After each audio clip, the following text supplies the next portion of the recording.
Middle East ಅಲ್ಲಿ ಇವಾಗ ಬೇರೆ ಲೆವೆಲ್ ಪ್ಲಾಟ್ ಟ್ವಿಸ್ಟ್ ನಡೀತಾ ಇದೆ. Saudi Arabia, Pakistan, Turkey already defence pact ಮಾಡ್ಕೊಂಡಿರೋದು ನಿಮ್ಮೆಲ್ಲರಿಗೂ ಗೊತ್ತಿದೆ.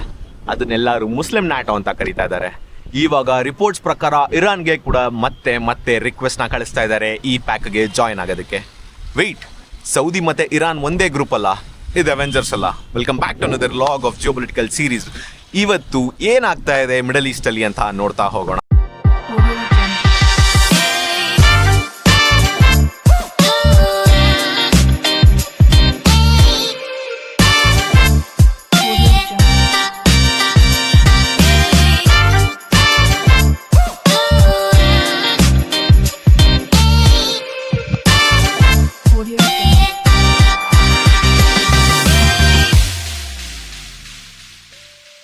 ಒಂದು ಸಿಂಪಲ್ ಎಕ್ಸ್ಪೆರಿಮೆಂಟ್ ಮಾಡೋಣ. ಇಮ್ಯಾಜಿನ್ ಮಾಡಿ, ನೀವೊಂದು ಗೇಮ್ ಮ್ಯಾಪ್ನ ಬಿಲ್ಡ್ ಮಾಡ್ತಾ ಇದ್ದೀರಾ. ಅದರಲ್ಲಿ ಫಸ್ಟ್ ಪ್ಲೇಯರ್ ಸೌದಿ ಅರೇಬಿಯಾ, ಅದರ ಹತ್ರ ಮನಿ ಮತ್ತು ಗಲ್ಫ್ ಇನ್ಫ್ಲುಯೆನ್ಸ್ ಇದೆ. ಎರಡನೇ ಪ್ಲೇಯರು ಟರ್ಕಿ, ಅದರ ಹತ್ರ ಡ್ರೋನ್ಸ್ ಮತ್ತು ಡಿಫೆನ್ಸ್ ಇಂಡಸ್ಟ್ರಿ ಇದೆ. ಮೂರನೇ ಪ್ಲೇಯರು ಪಾಕಿಸ್ತಾನ್, ಅದರಲ್ಲಿ ನ್ಯೂಕ್ಲಿಯರ್ ಪವರ್ ಮತ್ತು ಹ್ಯೂಜ್ ಮಿಲಿಟರಿ ಫೋರ್ಸ್ ಇದೆ. ಈಗ ಫೋರ್ತ್ ಪ್ಲೇಯರ್ ಪೊಟೆನ್ಷಿಯಲ್ ಎಂಟ್ರಿ ಆಗ್ತಾ ಇದೆ, ಅದರ ಹೆಸರೇ ಇರಾನ್. ಮಿಸೈಲ್ಸ್, ಡ್ರೋನ್ ಮತ್ತು ಮೇಜರ್ ರೀಜನಲ್ ಇನ್ಫ್ಲುಯೆನ್ಸ್ ಕೇಳಕ್ಕೆ ಸಡನ್ ಆಗಿ ಪವರ್ ಜಾಸ್ತಿ ಆಗೋಯ್ತು ನಂಗೆ ಕಾಣಿಸ್ತಾ ಇದೆ ಅಲ್ವಾ? ಬ್ಯಾಂಗ್ಳೂರಲ್ಲಿ RCB CSK ಫ್ಯಾನ್ಸ್ನ ಒಂದೇ ವಾಟ್ಸ್ಆಪ್ ಗ್ರೂಪಲ್ಲಿ ಹಾಕ್ದಂಗೆ. ಹಿಸ್ಟಾರಿಕಲಿ ಬೋತ್ ಹ್ಯಾವ್ ಕಂಪ್ಲೀಟ್ಲಿ ಇಬ್ಬರು ಹಿಸ್ಟಾರಿಕಲಿ ಒಡೆದಾಡ್ಕೊಂಡೇ ಬಂದಿದ್ದಾರೆ ಮಿಡಲ್ ಈಸ್ಟಲ್ಲಿ. ಯಮನ್ಗೋಸ್ಕರ, ಸಿರಿಯಾಗೋಸ್ಕರ, ಗಲ್ಫ್ ಇನ್ಫ್ಲುಯೆನ್ಸ್ಗೋಸ್ಕರ, ರೀಜನಲ್ ಲೀಡರ್ಶಿಪ್ಗೋಸ್ಕರ. So Iran same defence frame ವರ್ಕಲ್ಲಿ ಹೆಂಗೆ ಬರುತ್ತೆ?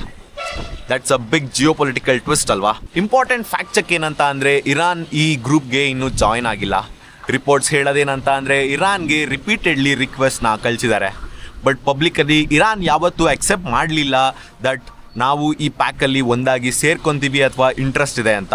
ಪಾಕಿಸ್ತಾನ್ ಫಾರಿನ್ ಮಿನಿಸ್ಟರ್ ಮತ್ತು Iran foreign minister defence framework ಬಗ್ಗೆ ಡಿಸ್ಕಸ್ ಮಾಡ್ತಿದ್ದಾರೆ.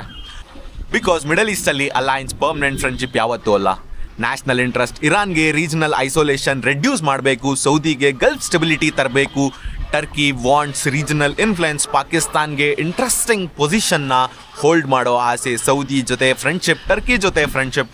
ಇರಾನ್ನ ಕೂಡ ಇವಾಗ ಪಾಕಿಸ್ತಾನ್ ಕರ್ಕೊಂಬಂದರೆ ಪಾಕಿಸ್ತಾನ್ ಈ ರೀಜನಲ್ ಇನ್ಫ್ಲುಯೆನ್ಸಲ್ಲಿ ಒಂದು ಮಿಡಲ್ ಮ್ಯಾನ್ ಆಗಿ ಕೆಲಸ ಮಾಡುತ್ತೆ. ಸೊ ಹಾಗಾಗಿ ಪಾಕಿಸ್ತಾನ್ ಡಿಪ್ಲೊಮ್ಯಾಟಿಕಲ್ ಇನ್ಫ್ಲುಯೆನ್ಸ್ ಜಾಸ್ತಿ ಆಗುತ್ತೆ ಅಂತ ಪಾಕಿಸ್ತಾನ್ ಮಾಡ್ತಾ ಇರೋ ಯತ್ನ ಇದು. ಈಗ ನಮ್ಮ ಇಂಡಿಯಾದಲ್ಲಿ ಸೌದಿ ಅರೇಬಿಯಾ ಮೇಜರ್ ಎನರ್ಜಿ ಮತ್ತು ಇನ್ವೆಸ್ಟ್ಮೆಂಟ್ ಪಾರ್ಟ್ನರ್. ಇರಾನ್ ಅಂದರೆ ಚಹಬಾರ್ ಮತ್ತು ಕನೆಕ್ಟಿವಿಟಿಗೆ strategical important. Turkey relationship complicated, ಮತ್ತು ಪಾಕಿಸ್ತಾನ್ ಬಗ್ಗೆ ಮಾತಾಡೋದೇ ಬೇಡ. ಸೊ ಈ 4 ಕಂಟ್ರಿ ಕ್ಲೋಸ್ ಆದರೆ ಇಂಡಿಯಾ ಪ್ಯಾನಿಕ್ ಮಾಡಬೇಕು ಅಂತ ಏನಲ್ಲ. ಬಟ್ ನ್ಯೂ ಡೆಲ್ಲಿ ಅದರ ಕ್ಯಾಲ್ಕುಲೇಟರ್ನ ಎತ್ಕೊಂಡು ಇವಾಗ ಕ್ಯಾಲ್ಕುಲೇಷನ್ನ ಸ್ಟಾರ್ಟ್ ಮಾಡಬೇಕಾಗತ್ತೆ. ಬಿಕಾಸ್ ಇರಾನ್ ಆ್ಯಕ್ಚುಲಿ ಜಾಯ್ನ್ ಆದರೆ ಈ ಪ್ಯಾಕ್ನ ಸಿಂಪ್ಲಿ ಆ್ಯಂಟಿ ಇರಾನ್ ಮಿಲಿಟರಿ ಬ್ಲಾಕ್ ಅಂತ ಹೇಳೋಕ್ಕಾಗಲ್ಲ. Instead we potentially look at something much bigger in the geopolitical Middle East region. So here today's experiment. Saudi, Pakistan, Turkey ಮತ್ತೆ Iran ಏನಾದರೂ join ಆದರೆ ಆ ಪ್ಯಾಕ್ನ ನೀವು ಏನಂತ ಕರಿತೀರಾ? ಮತ್ತೆ ಇದಕ್ಕೆ ಬಾಂಗ್ಲಾದೇಶ್ ಕೂಡ ಸೇರ್ಕೊಂಡ್ರೆ ಅದನ್ನೇನಂತ ಕರಿತೀರಾ? ರಿಮೆಂಬರ್, ಇರಾನ್ಗಿನ್ನೂ ಇನ್ವಿಟೇಷನ್ ಅಷ್ಟೇ ಕಳಿಸಿದ್ದಾರೆ, ಅವರು ಇನ್ನೂ ಆ್ಯಕ್ಚುಲಿ ಕನ್ಫರ್ಮ್ ಮಾಡಿಲ್ಲ.